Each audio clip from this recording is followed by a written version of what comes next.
Welcome to Those Are the Girls with Mallory and Friends, the podcast where we explore life, career, relationships, and pop culture through a Christian conservative perspective.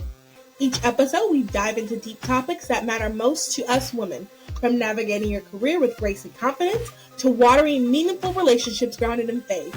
We're here to empower you to embrace your femininity and stand firm in your beliefs.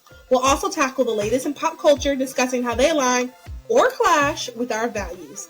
Let's uncover the truth and encourage each other to live boldly and authentically. So whether you're at home or on your commute, get ready for some fabulous conversations. Grab your teacup, pour yourself some tea. Come on, girlies, we're changing culture. The views expressed on this podcast are our own and do not reflect our employers. Enjoy. Hello, everyone. You are listening to Those Are the Girls with Mallory and Friends. I'm Mallory. Parker. You say you're Parker. And we are changing culture and bringing back traditional values. Hello, everybody. Welcome to the new show, new episode. Your eyes do not deceive you. I do have a guy on the show. He is welcome in this space. We don't welcome men. I'm just joking. We love boys. It's fine. But I'm really excited to have Parker on. We are internet friends that we found out we probably crossed paths like when we were younger because we had similar life paths. And we have a really good show for you. He is the creator of the Creative Conservative, and we're going to talk about that. I've talked about it on the show a lot, actually. Maybe not a lot, like a medium amount, about how we really do need creatives, musicians, writers that just happen to be conservative instead of like, oh, I'm a conservative writer. And especially, I've mentioned a couple times, me and Elise both are writing books. You guys know Elise from other episodes. We're both writing books, and like it's really important to us to not just write like a super straightforward conservative book, but like a book that's like entertaining, like for example, mine's like mermaids and fantasy, but it's not like a straight up like there's President Trump and then there's this, there's that. Like it's because we need more than that. We can, and we are more than that. I think we all sometimes need to be reminded we're more than our political like ideologies. Anyway, we're going to talk about that, and then we're going to do some really good stories. But first, Parker, can you tell me, has anything exciting happened to you in this last week? This last week. I have a really close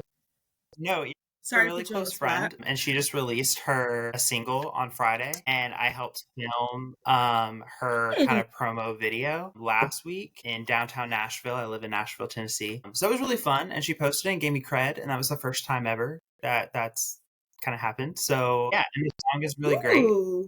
That's cool.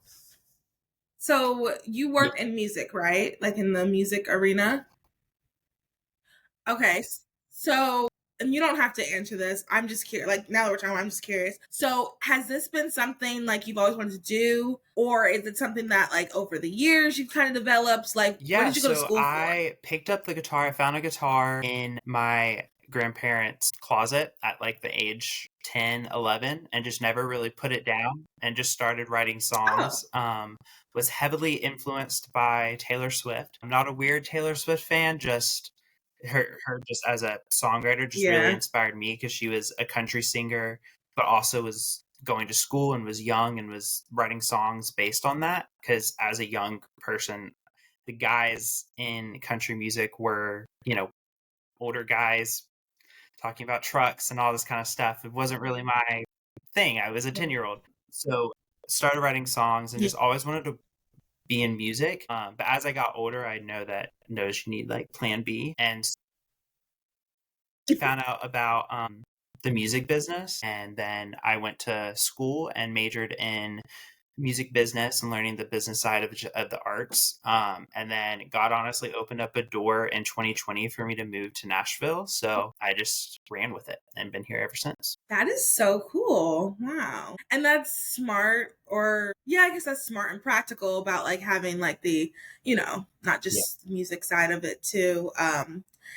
And I think it's also something like when you are thinking of your dreams, because it sounds like you're still doing things that you really like, but I think that's something to think about, like pivoting. I think I've had a lot of like my own personal dreams. Like I've pivoted, Oprah was a big thing. I I've always loved to talk. So I would have loved to have a big studio audience TV show, but a Yeah. podcast is kind of sort of similar. Like it's, you know, it's in the same realm. So you just like kind of pivot. So I like that. That was cool. So can you tell us a little bit more about you? Is there anything, I'm trying to think of what else. You kind of described your job. How long have you been a I feel conservative? like I've been in a conservative kind of sort of my whole life. Just my family has always been more on the conservative side. I've just never really been super into politics. And my sister has always been the political person and just Fox News in the background and all that. But really, when I Yeah. became a Christian, which was my Christian all my life, but really like quote unquote saved my freshman year of college, I was then trying to align my politics with my faith. And I feel like that's when I started doing just research, kind of more on the social aspect of things. So pro life, immigration, gender, things like that. And just what does my faith say? So how should I vote? And so that kind of made me, more conservative. Props to my sister, who we're 4 years apart. She's older, but she really helped me and had conversations with me too, specifically with the pro-life movement. Because I was a guy and I felt like I didn't have to have an opinion, but I was very wrong. But when I really Good, solidified good. I'm a conservative and these people on the left, like not all, but they're getting extreme, was my senior year of college. I was in an art policy class, and so talking about endowment of the arts and just policy, just focusing more on the art world. And a story had come up where we discussed as a class where the CMA Foundation, Country Music Association, got Mike Huckabee on the board, which I thought was so cool. You got a politician that's on a board. The arts are already majorly underfunded, and you have someone that's your bridge to DC. And to be honest, Republicans are not known for the arts. They're gonna put, That's correct. the Yes. border, military, taxes, which they should be the forefront. But it would nice to have that person on a board to kind of have that perspective. And a music industry person wrote to them, and they got a bunch to the CMAs and got a bunch of backlash, and they basically booted him out. Michael Huckabee had to drop. And that's what we kind of talked about in class. And I said that was not that it's kind of stupid because they literally had a bridge to DC to help, education and the arts and all this stuff.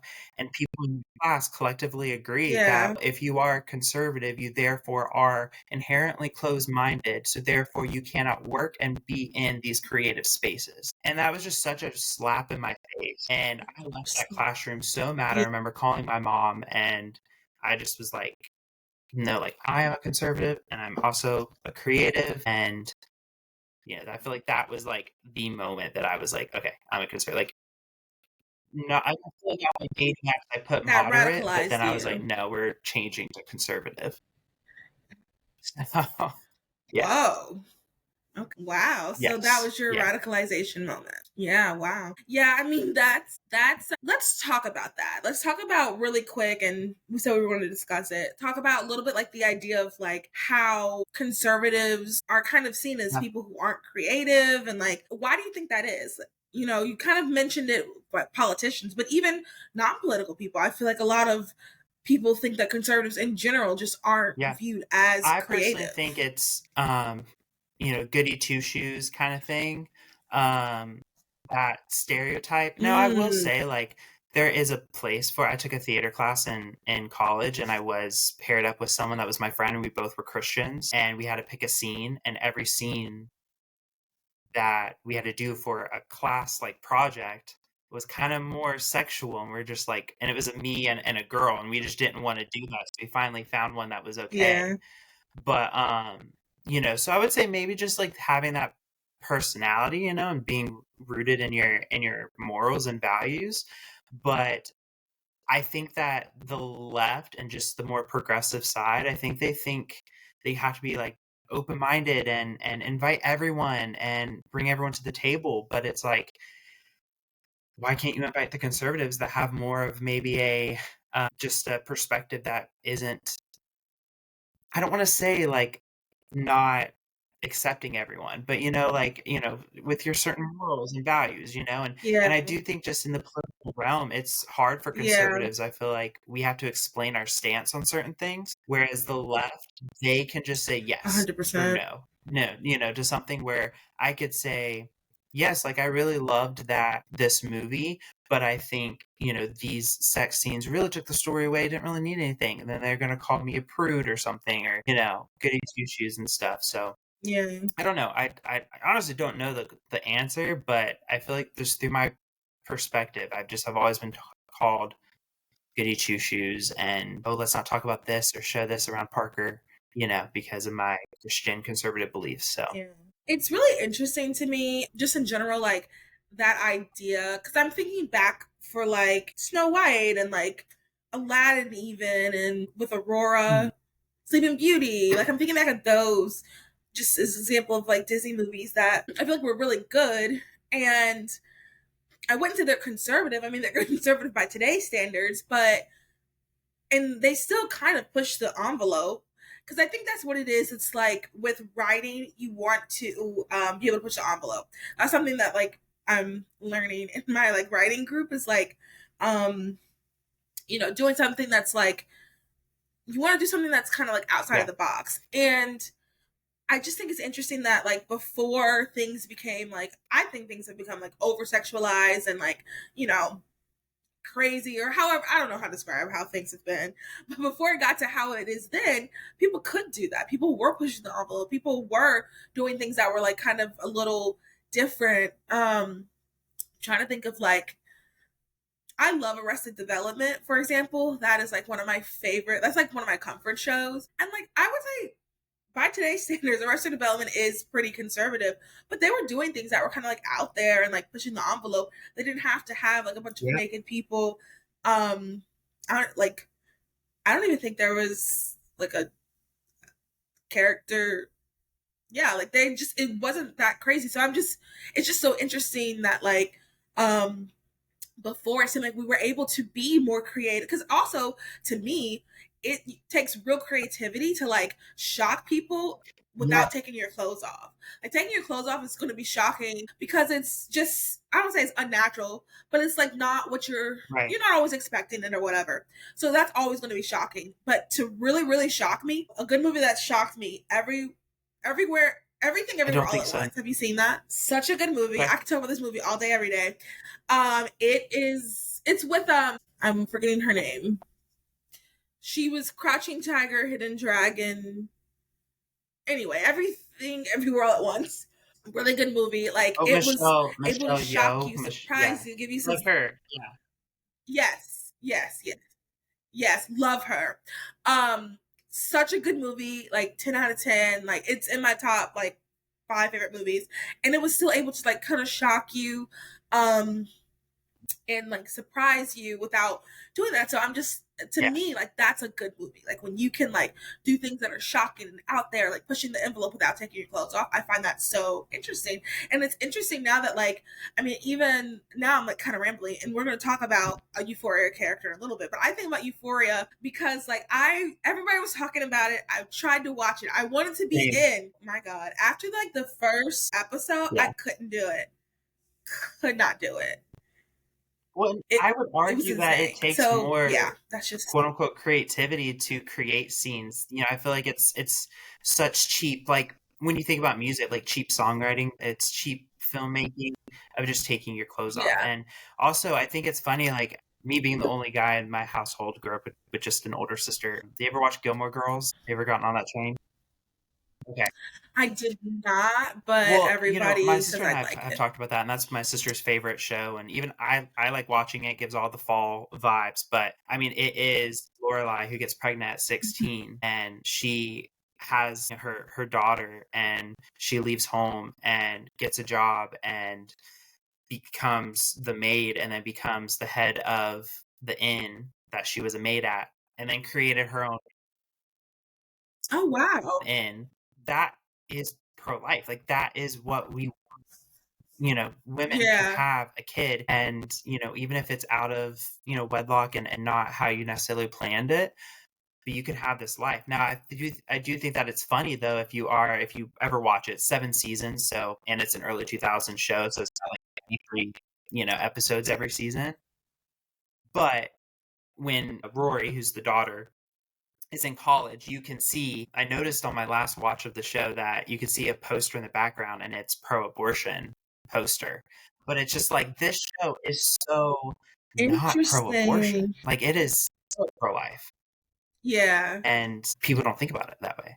And obviously readers didn't think that, Yeah. So, yeah. There are like a lot of shows and like movies that are kind of like that from that time. I mean, the movie Juno, looking back at that movie, I mean, that's like a straight up pro-life, some might even say propaganda. Like, it was like, looking back, that movie was, there's so many things like that. And it's just interesting how things have like flipped and changed. So do you watch any like pure flicks, that stuff, any of those type of movies? It's okay if you don't. I will say I've gotten some scenes from some stuff like that on TikTok, but no, I don't like reach out and see it. I will say I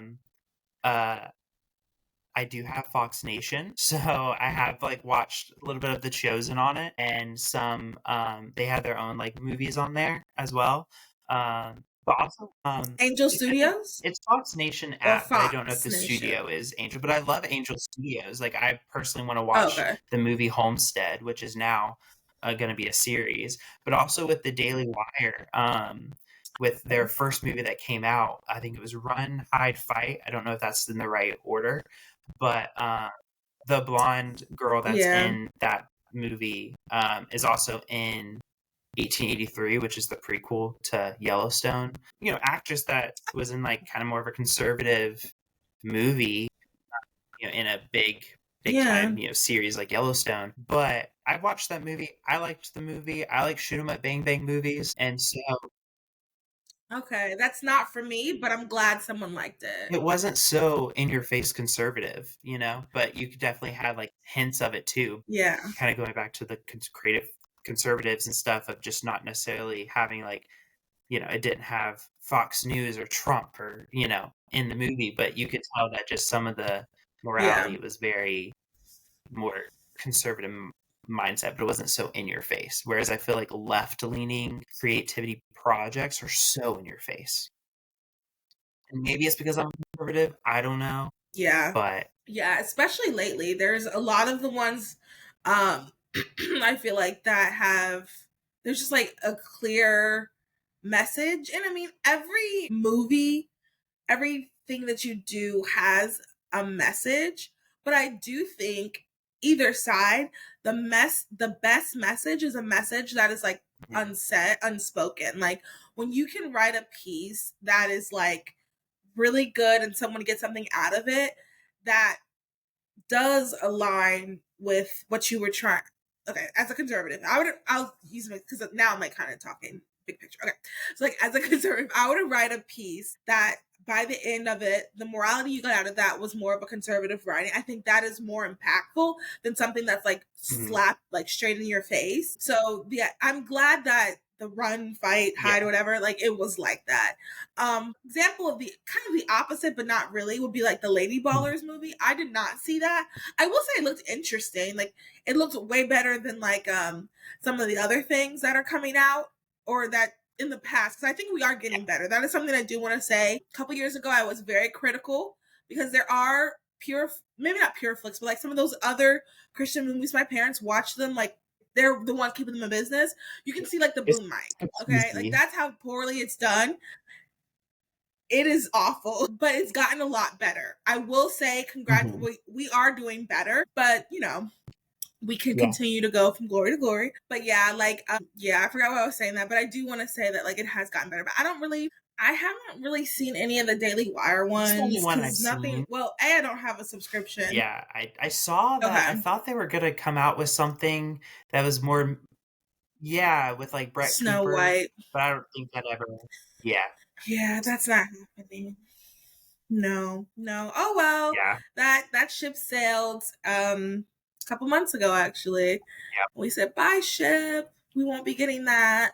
Maybe she'll do it with another company. I would like to honest to God, would love to see it. Like, I was excited to see it. But that's, yeah. What do you want to talk about that for 5 seconds or not really? Do you want to talk about like the Brett Cooper Sure, thing I'm for not 5 seconds yeah, I'm or not too well in are you with Reagan and okay? all of that tea that happened. I wasn't too sure about like what all the drama, but I'm loving this new Yeah, Brett Cooper show. I think it's so me her. too. I will say with Brett Cooper, I never really listened to her on the Daily Wire stuff except for like TikTok and just like videos that came. But I think she's a great perspective of like a creator, you know, being an actor in LA, and that's what caught my Yeah, eye. And I think we need more conservatives that are more outspoken about their beliefs, you know, because it's nice to follow someone that you know you kind of align with, but isn't, you know, they're subjective as well.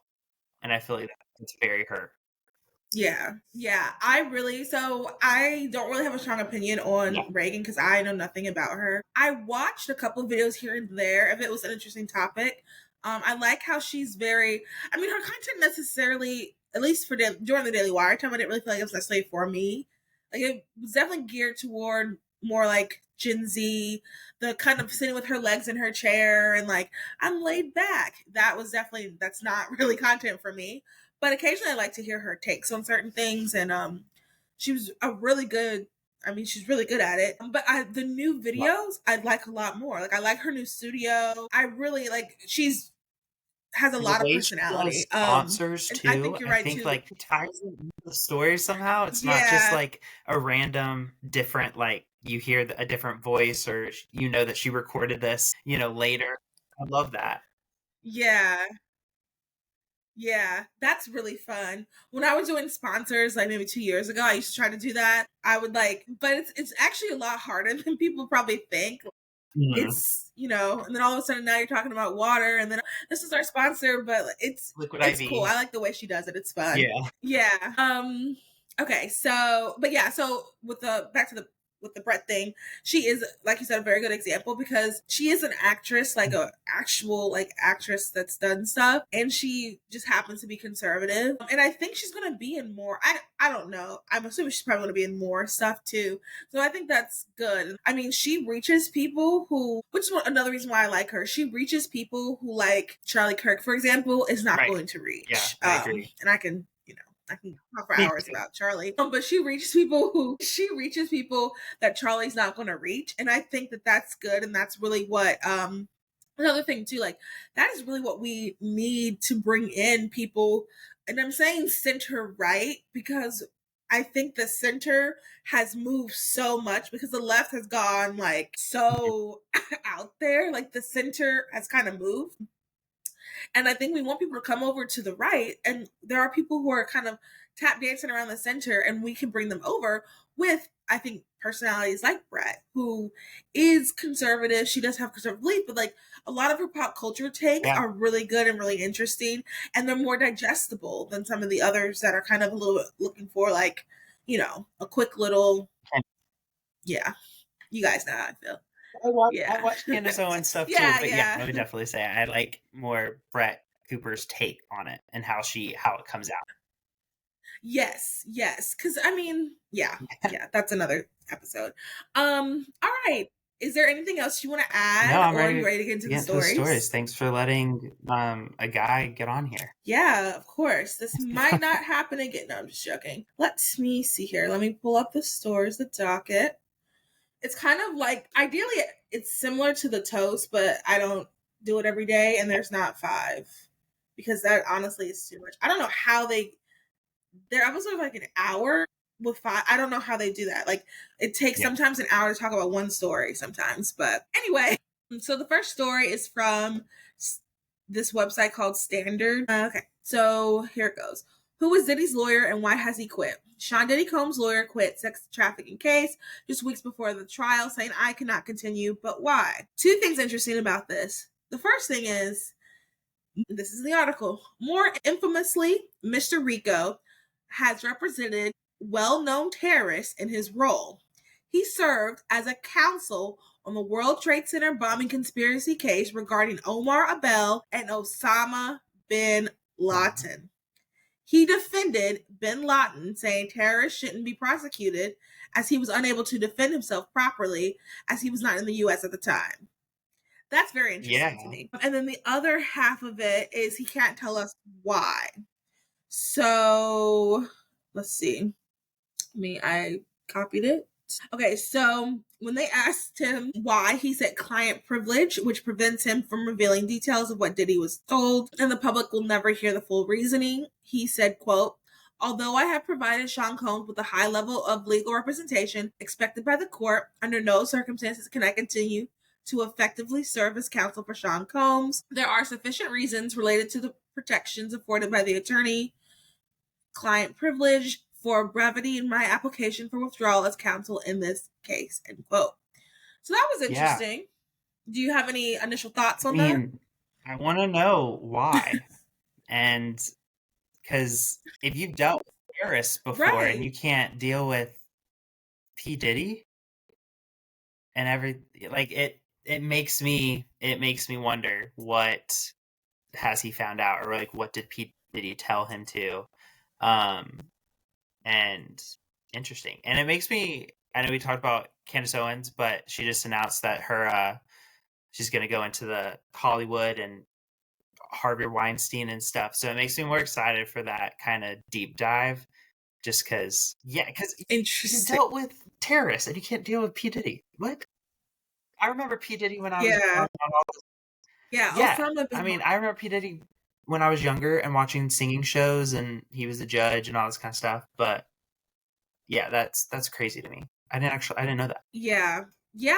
I think it came out like yesterday, this news. Yeah, I'm interested too I wish they would just tell us. What I'm guessing, I wonder if it's like a conflict of interest, because I'm assuming this lawyer must be like a high-powered attorney.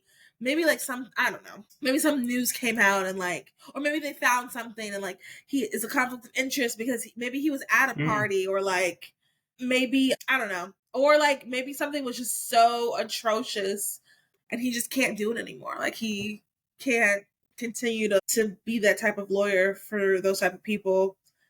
And I'm wondering. And then really quick about I was wondering. Okay. I don't know that I looked up on right here. His lawyer, Anthony Ricco. I don't know anything about. But I wonder if he is married and maybe it was his, wife or someone. Okay, good speculation. Yeah. We'll just start that rumor.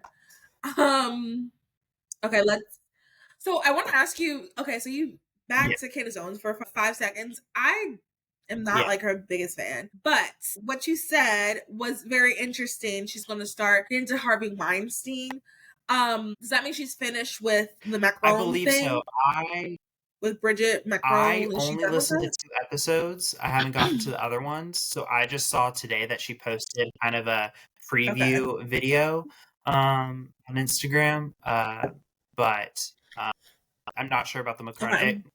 I kind of laughed today because I think it was Trump met with the Macrons today. So I kind of was like, I wonder if Candace really today in the conversation. Wow, what a great and they came to the US? I think he went to France. I'm not too sure. Or did he go there? But I know they met today, and I just want to know if Candace was part of the conversation. I just really wish I was a bug in the. It had to be. It had to be. I mean, people all across the world, I feel are talking about my dad. And my dad isn't really, he's not online or anything like that. I mean, he does watch YouTube a lot, but he did ask me about it. And this man's kind of off the grid. So that's interesting. Okay.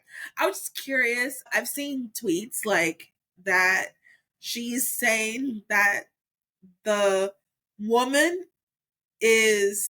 Yeah, I haven't gotten to that part of it. His stepdad. But okay.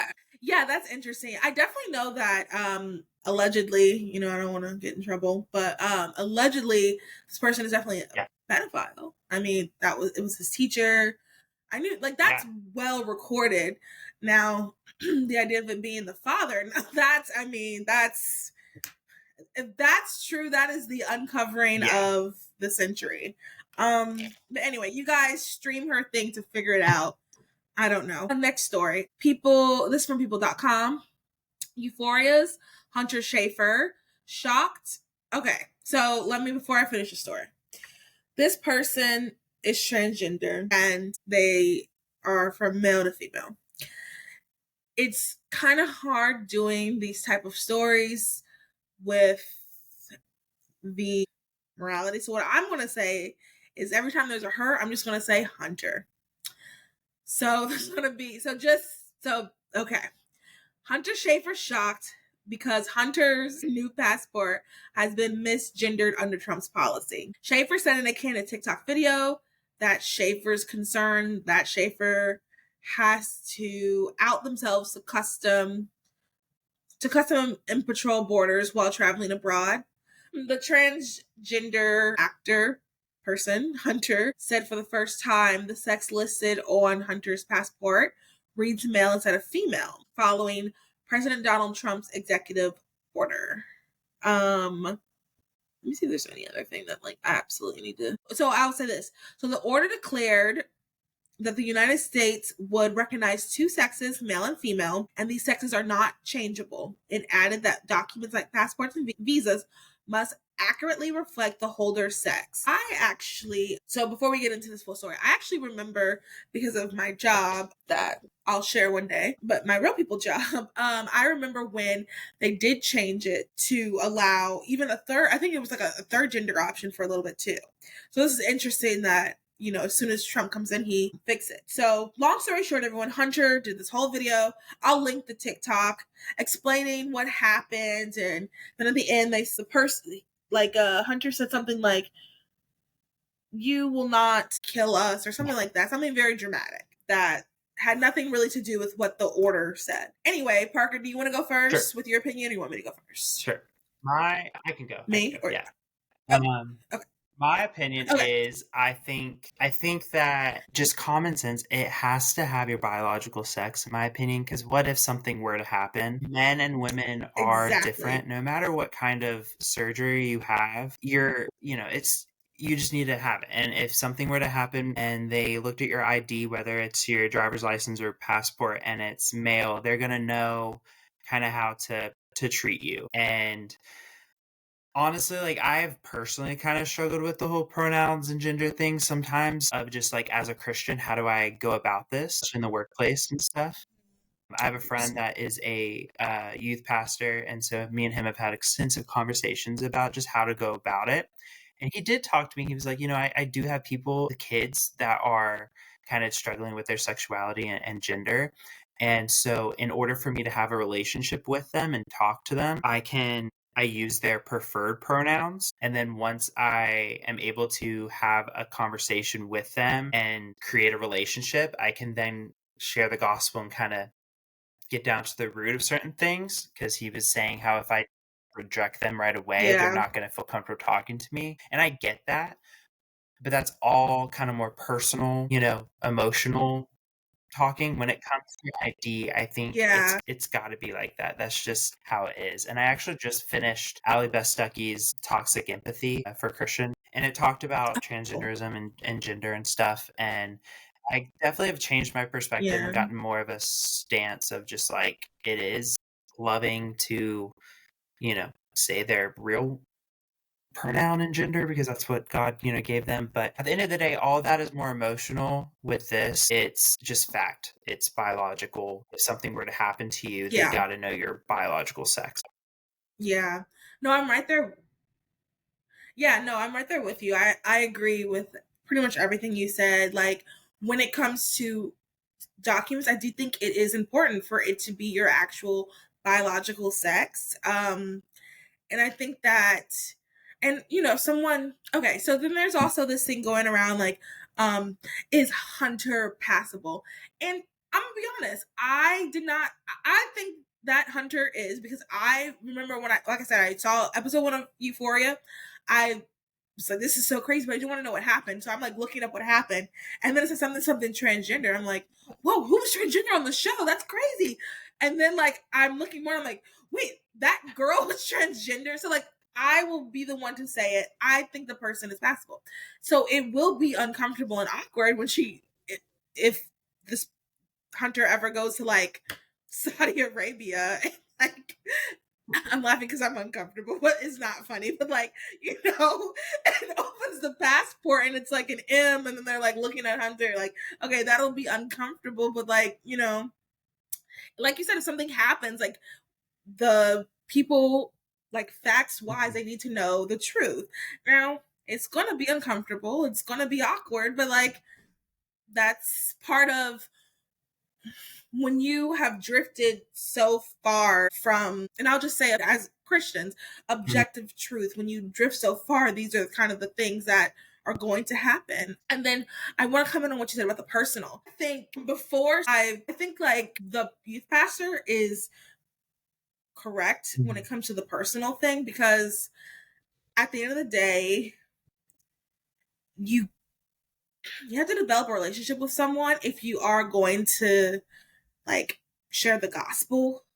I mean, I think you can like skirt around it as much as you can. Like, I think you can like I've been trying to do with Hunter, just say Hunter. But like, I do think straight up to someone's face, no, you're a man, and that is all I'm going to call you. That is nothing you say from then on, they're going to listen to. I don't care how truthful you are. So I do think that's something, and that's something that I think is just difficult. And like, even in the workplace, like even in like social settings and like, in social settings and things like that, like you do have to, it's awkward and uncomfortable. But if we have decided that like we are Christians, if we have decided like we are, like our goal is not to like win an argument, our goal is to make sure that we're representing Christ, I think sometimes you do have to make, I don't say concessions, but you have to use discernment. I think once again, even if you decide, you know what, this person, I have to work with this person and I'm not going to call them like their preferred pronouns, I think there is even a way to go about that in like a loving, classy way, as opposed to like, you're a man and I will never call you a woman. Like there are ways to do that. And once again, like discernment. And I thank God have not been in like that particular situation. And it has to be incredibly difficult. So I haven't really been in that particular situation. So, but yeah, like I think I do think there is room in their space, specifically, especially with kids, because as I've said before, sorry, now I'm like, get on my soapbox and I'm gonna get off. As I've said before, I do think specifically with girls, a lot of it is just like uncomfortableness in your body, not wanting to be a girl because you have perceived men in a certain way. Maybe not even just perceived, maybe you have been treated by men a certain way, you just don't want to be a girl. Being unable to express how you feel in X, Y, and Z. So I do think that not necessarily affirming in the sense of like, I don't think you should like buy your daughter like the binding stuff. I don't think that's good. But listening to them and not automatically going, no, you're not. But like hearing them out, like get to the root cause of why your child feels that way, why this youth in your life feels that way. I think that is definitely the better route than like, no, absolutely not. Yeah. So yeah, that is what's going on with Hunter Schafer. And I mean, President Trump said, let it be. And we have proof now that it done bead. Okay, so we're at 42 minutes. Would you rather talk about the Republican makeup or Bonnie Blue Republican makeup, meaning the Caroline Levitt? Yeah, talk about Caroline Levitt. I wonder if we could do both. Okay. Let's try to do both. Okay. So yeah, sorry. I kind of answered that question. Okay, so the next story is from wwd.com. It is all about the Republican makeup trend that's taking over TikTok. Trump spokesperson Caroline Levitt is just one of GOP's figures who's inspired the heavy-handed look. Makeup tutorials are the latest frontier in the culture war. Just take it from TikTok. Republican makeup and MAGA makeup have emerged as popular search terms on the app, with some users raking up millions of views for their tongue-in-cheek videos. Comedian Suzanne Lambert originated the trend within days of the President Trump's re-election. She sarcastically pointed fun at conservatives by doing her makeup like the Gorge MAGA girlies in the comments. Your Yeah, I thoughts? think that it's such a double standard, and I think that we shouldn't be making fun of anyone, and I think that that is one of the reasons, going back from what we first talked Agree. about, just creatives. I mean, makeup and stuff and all that, I would consider that in the realm of creativity, and maybe that's why some people just are not confident enough to come out, as quote unquote conservative, or just right leaning, because they don't want backlash of that.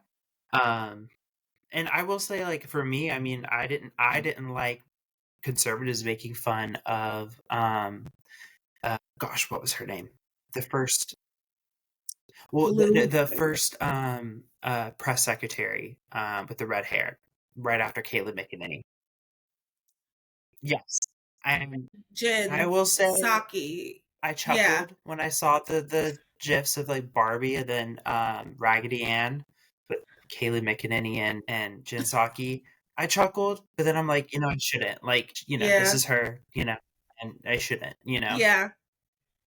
So, yeah, I don't think people should be making fun of other people's looks, and I think just in doing that, that again makes people uncomfortable coming out as conservative. Yeah.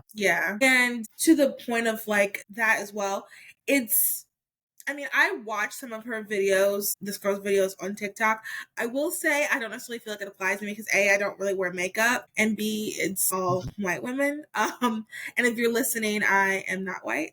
So I definitely, but there are like other stereotypes that, I kind of do apply to. But anyway, it's just really interesting because these people are supposed to be, really kind and accepting. She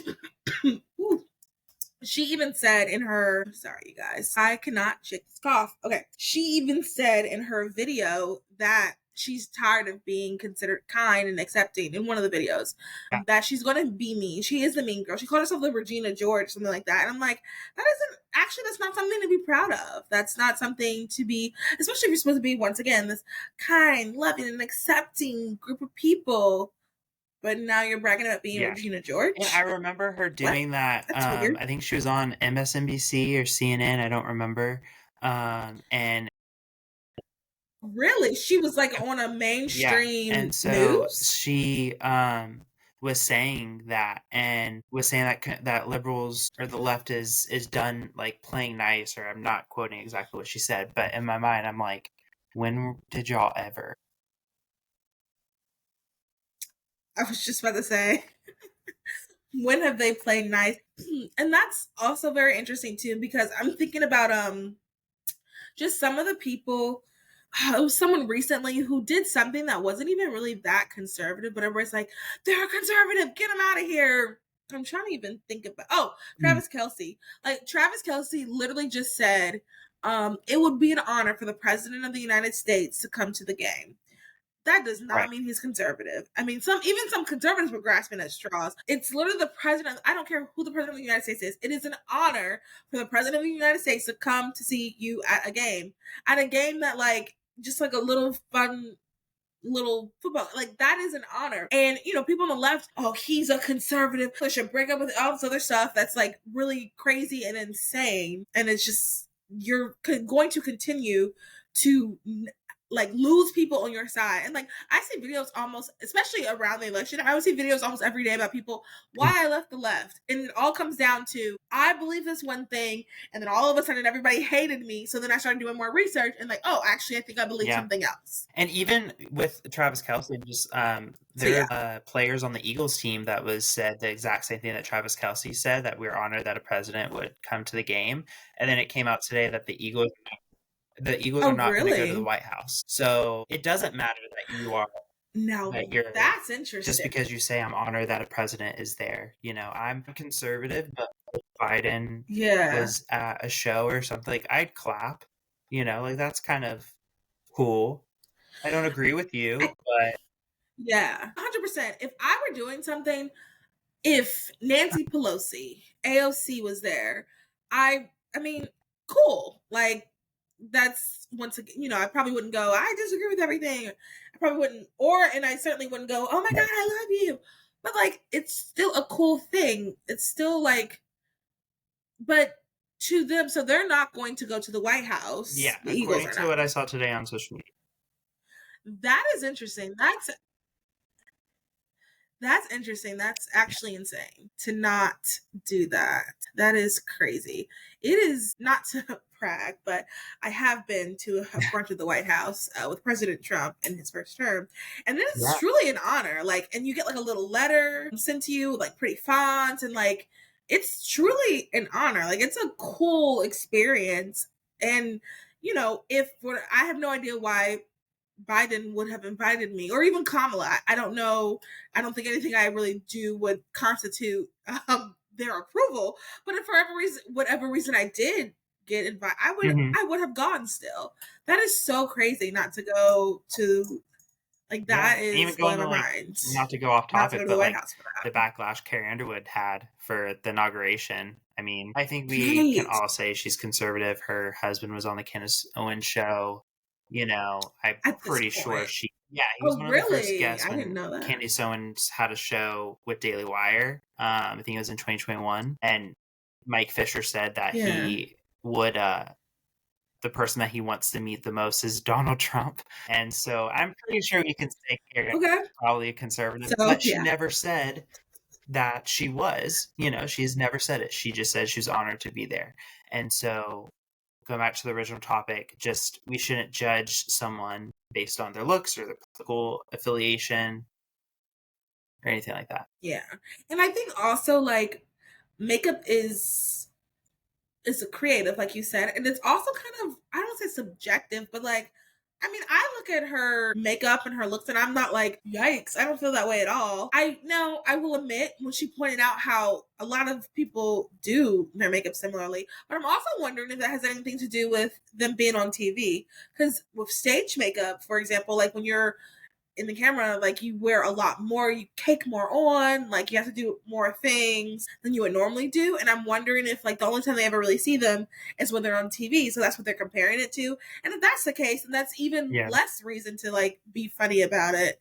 But yeah, that's something I was thinking of. Our last story that we should discuss, but not take too long to discuss, is about Bonnie Blue.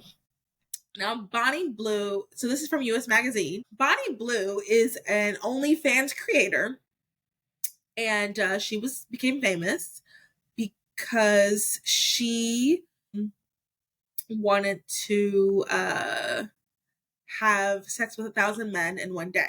So that's, if you've heard that name, it's her and another lady who are, like, I guess, racing each other. It's really weird. Couldn't be me. For a myriad of reasons. I mean, take out the whole Christianity thing. It's kind of gross. Like, yeah. Anyway, that's a whole nother conversation. Okay, so OnlyFans star Bonnie Blue addresses baby rumors. I would never lie about pregnancy. OnlyFans creator Bonnie Blue clarified speculation online that she is expecting a baby. I am not pregnant, Blue said. I'd say about a week ago, there are rumors about me being pregnant, quite a lot. Look, you can add a comment about what? According to Blue, she only started the speculation. The influencer teased on Instagram about cravings. The last 24 hours, I've hinted, never confirmed I was pregnant.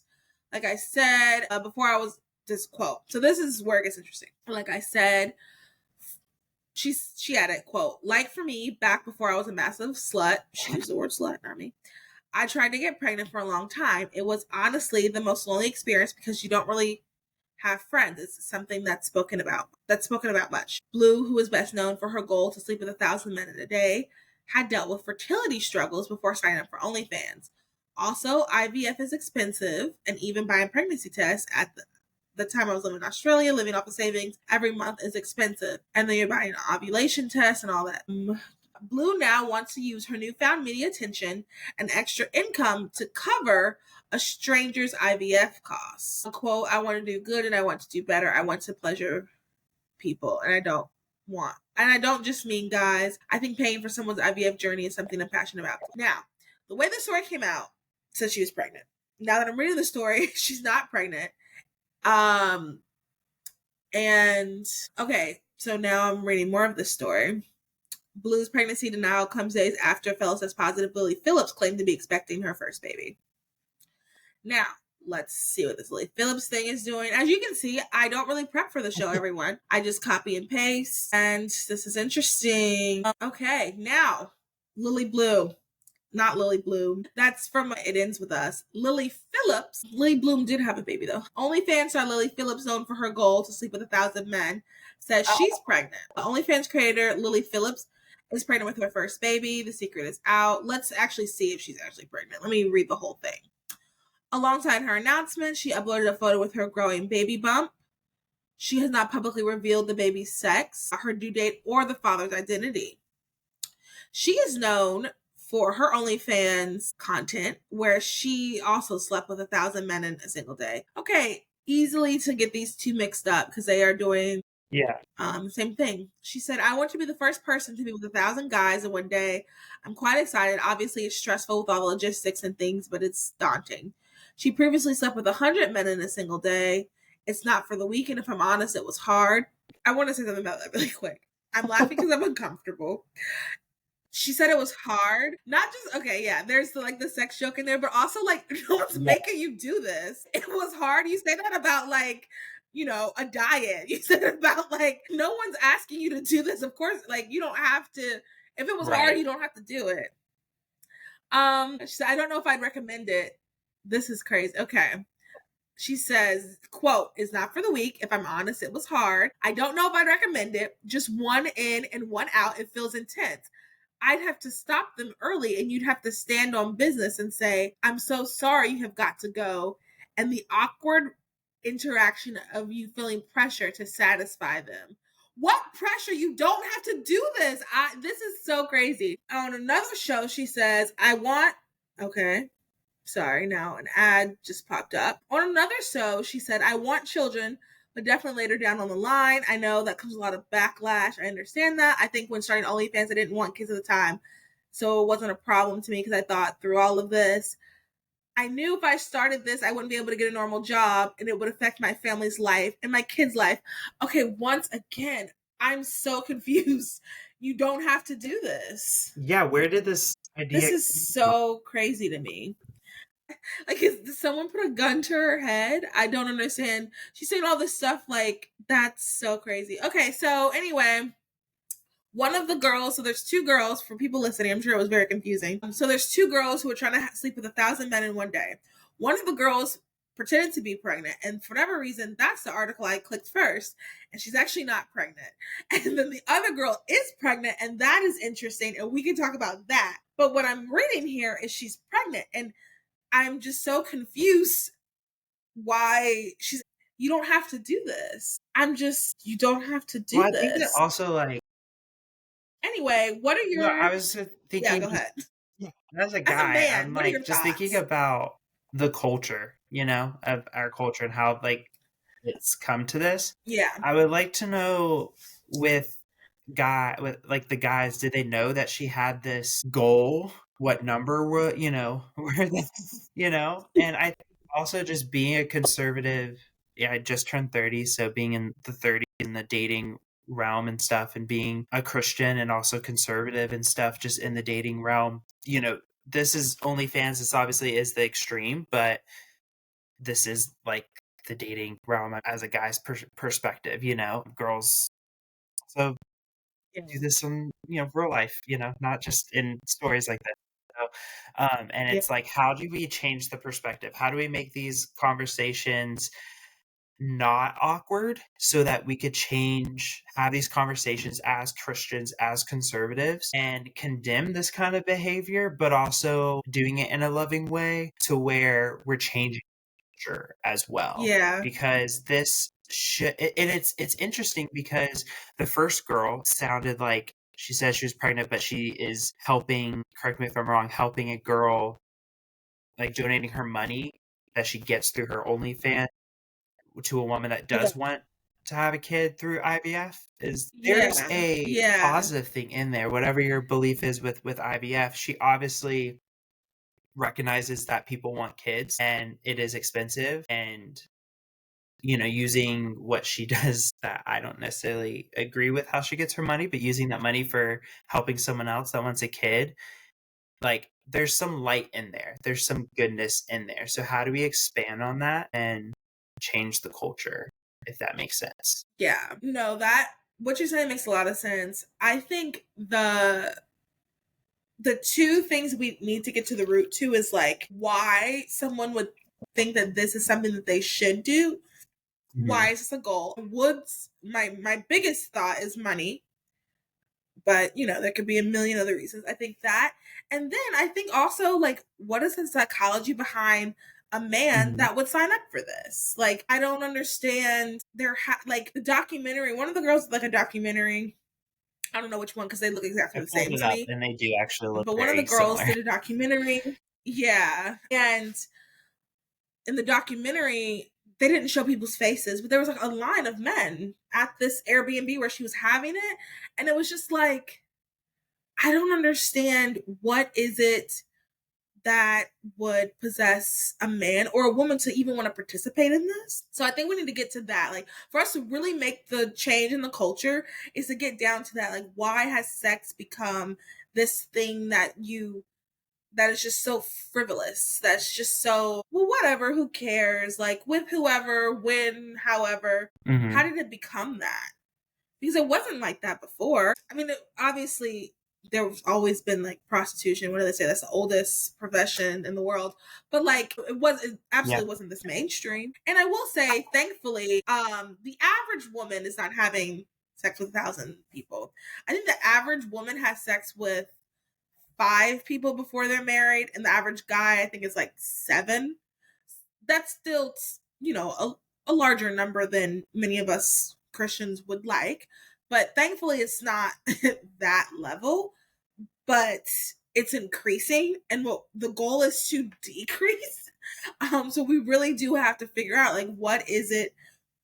Because I think personally, a lot of it has to do with, I don't want to say not loving yourself because that's dumb, but like the aspect of not understanding why your sexuality, why your femininity from the female perspective, while that's Mm-hmm. so important. It's more than just she doesn't love herself. Like I don't know, she could, but like I think objectively we can all say that she does not understand the importance of that. And I think it's really just getting her and other women to do that. And even though, like I said, I think the average woman has sex with like 5 men, that's the average. There are still tons that have more than that. And with men too, there's still tons that have more than that. I mean, the goal is really just to like lower that number. And, you know, ideally, you know, sex between a married couple is like the goal.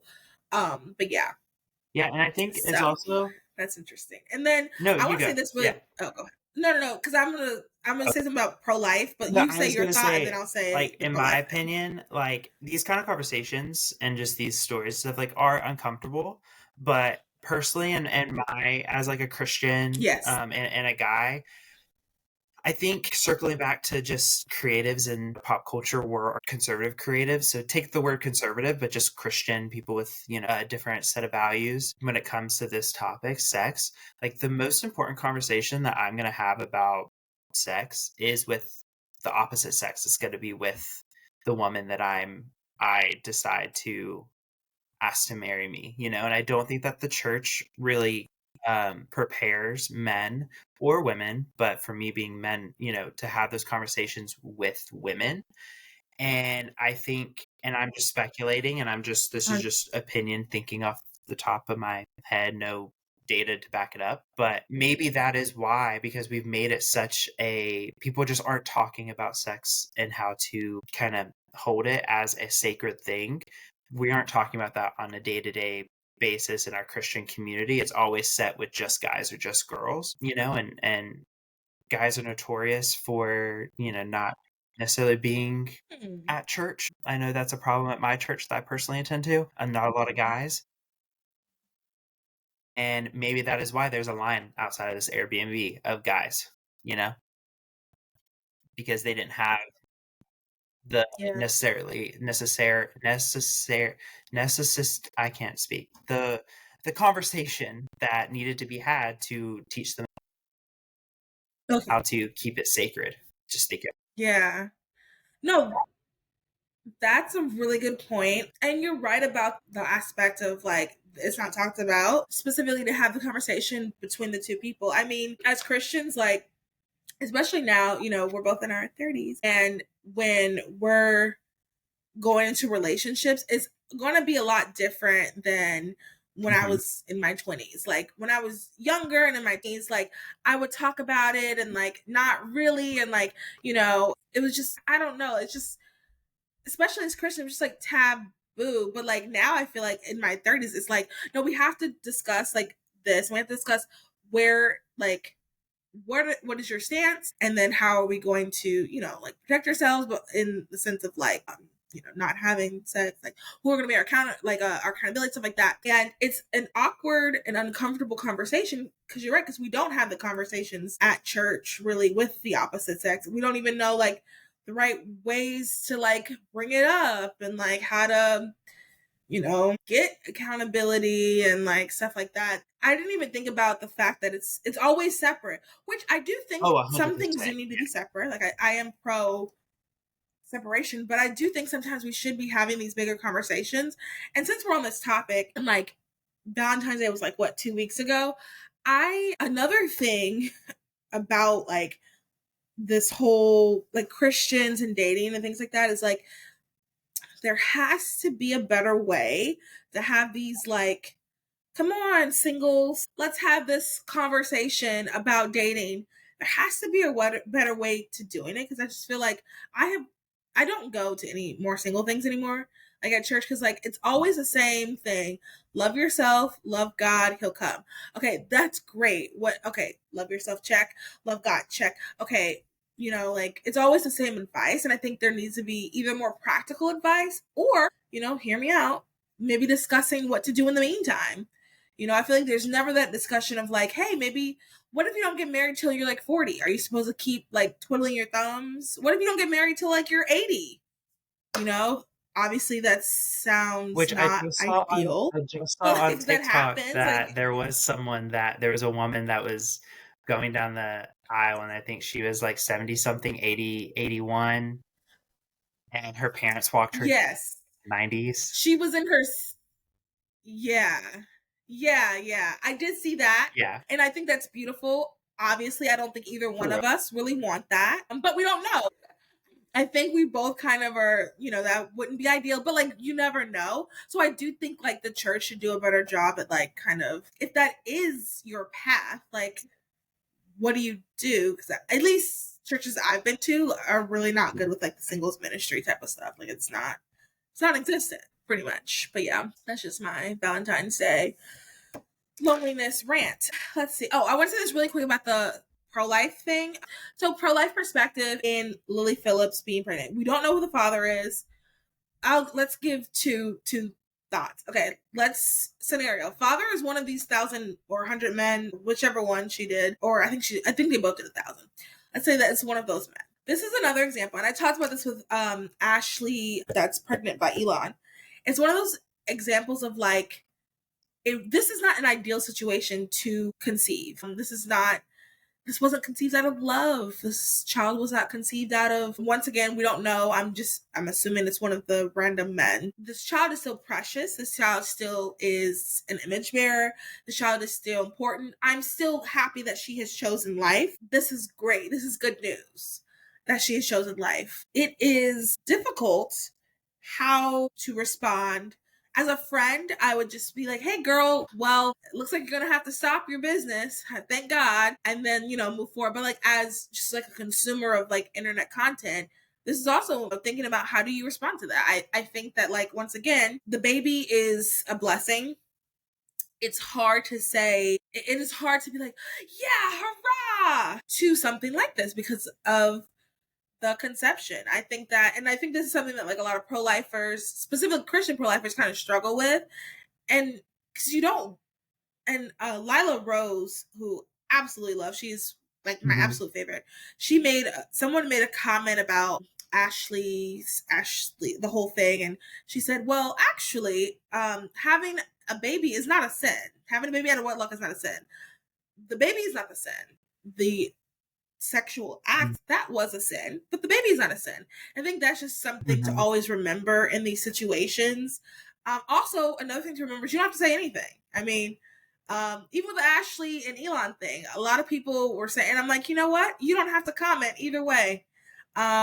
It's not even really our business. I mean, it's fun to comment because, like, you know, it's pop culture and things going on.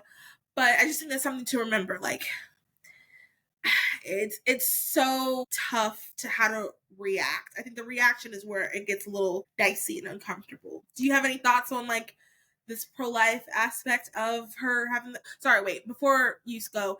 And then the other half is if this was intentional with a partner. I think that I would feel more comfortable saying congratulations. I'd be incredibly confused. I'd be interested in getting an interview from him for sure. Once again, it's not my business, but like I would like to hear from him if she has a partner and this was intentional. Yeah. But once again, the baby is still a blessing. The baby is still not a sin. And I think that's something to always remember. The baby is not the sin. But yeah, okay. Yeah, I love Thoughts? when you brought Lila Rose in and what she said, because I wholeheartedly agree. And I think also the pro-life movement is just so underappreciated, and I feel like we kind of have to take wins where we can see them. And I think this, Yeah. both women, one woman giving money to do the IVF, what, like I said, whether you believe IVF is, the right way to go, she's at least, it's helping a woman, that is wanting, life and all that, Yeah. as well as the other woman that is pregnant, no matter how she got it, because we are not the sins of our parents, so, and the mistakes of our parents. So the fact that Mm-hmm. she's keeping the baby, as far as we know, that's a win. But so we got to take it Yeah. where we can see the wins. But that's another thing with conservatism. It's like you kind of have to explain certain things. You know what I mean? It's like we want to be happy for these wins, but Yes. we Yeah. wish it went this way. And that's why the left has taken Yeah. over pop culture so much, because they don't have to explain themselves, but we do. Yeah. Wow. That's a good thing to end on. Um, yeah, that you're perfect sewing it all together. Sewing it all together. Well, Parker, thank you so much for Yeah. coming on. This was fun. You'll have to come on again. Let everyone know how they can get in contact with you if they want to see your Yeah, work so or on all Instagram, that it's a fairly jazz. new page, so please follow, like, interact. But the Creative Conservative, or I have it as like the dot, period, creative, period, conservative. But yeah, just the Creative Conservative, just all about art. I try to do an artist highlight of the week, liberal eye of the week, hot pop culture, music, any kind of stories, politics as well. So yeah, you just find me on Instagram, the Creative Conservative. Yeah, it's a really good page. He's trying to convince me to like country music, which I meant to say earlier. When Spotify does like 2 years ago, they did like they did the Spotify Wrapped, and they said they my audience, the number one genre that my audience listens to is country, which is so funny because like I've told you, like I have no interest in country, but Yeah. maybe one day I will. We'll see. But yeah, so that's it, everyone. Let us know. I'm trying to think, what questions did we even ask? I'll make up a question to put on the Spotify thing. And comment, like, subscribe. If you enjoyed this episode, share it with your friend. Even though it's like a little longer, it's still good from start to finish. And follow Parker's page, the creative conservative, because like we said earlier, we really do need more of that. And like it's interesting pop culture, politics. If you like the podcast, you'll like the page. I think that's it. Okay, everybody. Have a good day, night, evening, however, wherever you're listening. Bye.